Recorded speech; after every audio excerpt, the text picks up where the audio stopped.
Bonjour à tous, une petite vidéo sur la liste déroulante, les raisons, son utilisation et comment le faire. Donc petite présentation d'abord de la feuille Excel.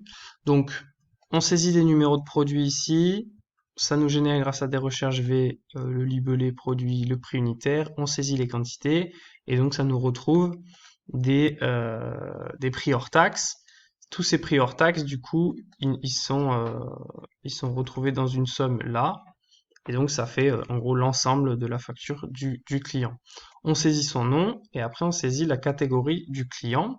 Pourquoi on saisit la catégorie du client? Parce que ça va nous permettre de retrouver son pourcentage d'offres clients qui est retrouvé grâce à un recherche V. Donc le recherche V, il va chercher ce terme-là, il va le chercher dans la liste qui est ici, donc il va rechercher dans cette liste-là, et donc il va nous afficher le bon pourcentage d'offres clients.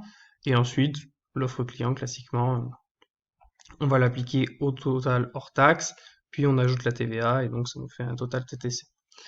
Le problème, c'est que si ici en C6, donc pour la catégorie client, on fait la moindre faute de frappe, eh ben, la recherche V ne va pas fonctionner. Donc si par exemple j'écris grossiste avec un seul S, il va pas le retrouver. Si j'écris particulier, bon, c'est ma faute si je ne sais pas écrire, mais il va pas le retrouver. Si j'écris particulier avec un S en trop, il va pas le retrouver. Si j'écris donc particulier avec un espace, et j'ai ajouté un espace en trop, il va pas le retrouver. Alors que si j'écris le bon terme, et ben effectivement là il les retrouve.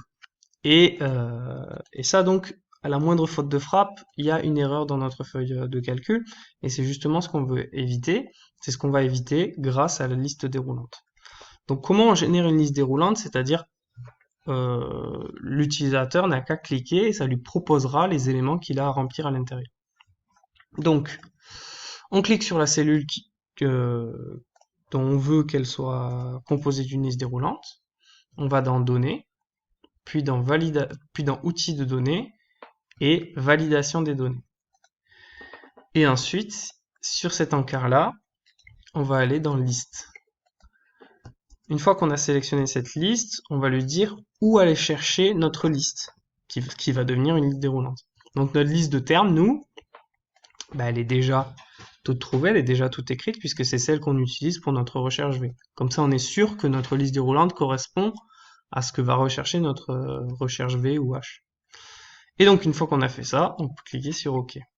Ce qui fait que maintenant, vous voyez apparaître donc cette petite flèche, qui est le symbole de la liste déroulante, et vous n'avez plus qu'à cliquer sur le terme que vous voulez, et donc ça va, évidemment, le recherche V retrouve parfaitement les termes, puisque ce sont les mêmes qui composent la liste déroulante, qui composent les recherches V.